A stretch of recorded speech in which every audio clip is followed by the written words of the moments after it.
So MKBHD's in headlines again, but this time it's not for a stunning tech review or thoughtful podcast episode. Nope. Marquez Brownlee, arguably one of the biggest tech giant communicators out there, has found himself at the center of some intense scrutiny again. It all started with a Lamborghini, a speedometer, and a questionable judgment call. Let's just get right to the video. Boom. Boom. Boom. Boom. As you can see. So, breaking it down, in a recent video Marquez was reviewing, which is essentially, reviewing is a strong term. He was essentially doing a paid advertisement for the DJI Osmo action camera. And he decided to showcase the abilities of the camera, some casual golf, some felony speeding, whatever, just a casual 100-mile-an-hour acceleration through what was clearly a children's at play zone. 35 miles per hour was this posted speed limit. And what makes it a bad look is that Marquez tried to blur out the speedometer. And then viewers quickly pointed out that there was a second speedometer above the glove compartment, which, wow, that's a lot of tech in a car. And he kind of hit the goof and gaff right then and there. The internet, they saw that, and boy, did they run with it, because initially he tried to sweep it under the rug quietly. He actually, cut out that video and put it in a note somewhere that, it was nothing added to the video. It was just a pointless clip. The backlash was swift. Some viewers called it reckless. Others labeled it hypocritical for someone who prides himself on ethical reviews. And it wasn't about just speeding. It was a wake-up call for how influencers, especially ones as big as Marquez, are held to a different standard. One user even said, "I was with him during the panels fiasco, but this is a new low." Harsh, right? But it shows how trust can erode quickly in the public eye. I personally find the jokes that people are making at his expense are a bit hilarious, even though the topic matter is serious. I mean, just right here in the comments in Reddit, people are going over where he should have done it. Marquez Brownlee, that's crazy. People are just saying I can't stand him anymore. He's so big now. But what's also, apparently also Sponsor Block, which I guess is a third-party plugin you can use for YouTube. It's kind of like a sophisticated ad blocker. Apparently it blocks 90% of the video as an ad. So I think that's hilarious, because that just goes to show the sentiment for this. Everyone's just going off about how, they're clowning on him for essentially filming a 10-minute ad and then, committing a crime in the middle of it and posting it. What do rich people have against speed limits, man? What's that, Marquez Brownlee?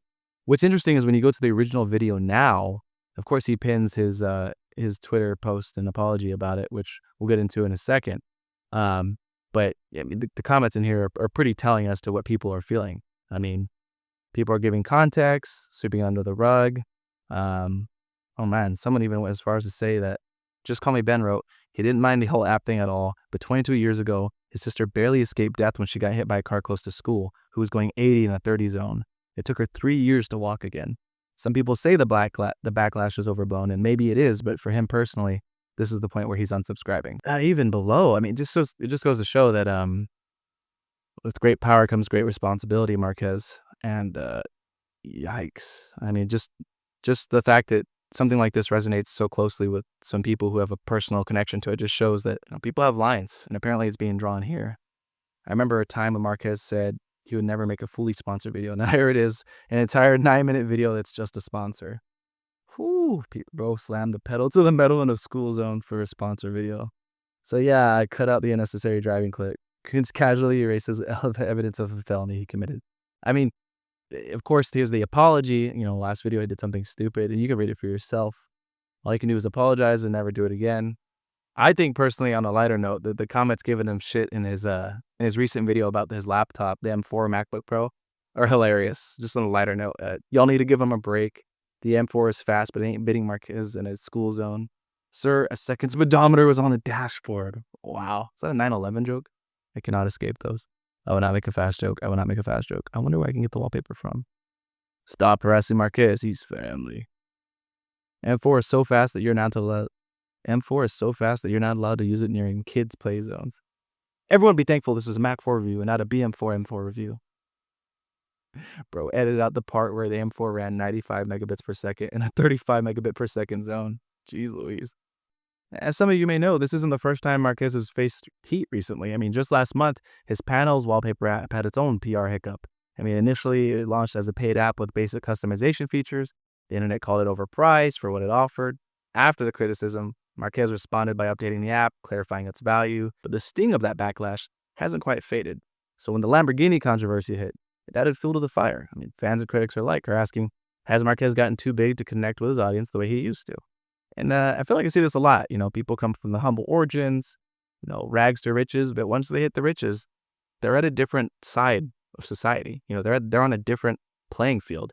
And, you know, as us, the audience, should we hold them to that higher standard? And it's clear that we should. Obviously this has affected a lot of people. So maybe Marquez's vision of who he is hasn't quite lined up with reality just yet. I think these two incidents are kind of serving to show that disconnect that's growing between him and his audience. To his credit, Marquez addressed the issue quickly. He admitted the speeding was absolutely inexcusable and removed the clip from the video. He also promised to be more mindful moving forward, but the internet being the internet, they have a long memory. The clip is still circulating, and conversations about accountability are louder than ever. Legal Eagle actually dropped a video on the legality of all this, and while you can check it out for yourself, essentially he said that, posting your crimes on social media is not a good idea, which seems pretty common sense, and authorities could absolutely use the things you post against you. I think the maximum penalty was something like 15 days in jail and several $1,000 fine for speeding, but something tells me Marquez's lawyers would be able to beat pretty much anything in a case like this. The whole situation raises an interesting question, right? So at what point does an audience's admiration turn into hyper-scrutiny? Probably felony crimes and posting it on YouTube, but Marquez built his career on trust, transparency, and a deep respect for his viewers. So as his audience has grown, so too has the expectation for perfection. It's a tough balance to strike, and, even the best of us can stumble. The real question is, will Marquez learn from this? Will he actually stop speeding in children's zones, or will he just do better at covering up any goose and gas moving forward? That's a question for him and his team. What do you think, though? Does this controversy mean we're holding influencers to an impossibly high standard, or is it a necessary conversation about responsibility in the age of influence? Just let me know in the comments below. Thanks for tuning in. Hey, if you like this, check out some more stuff. See ya.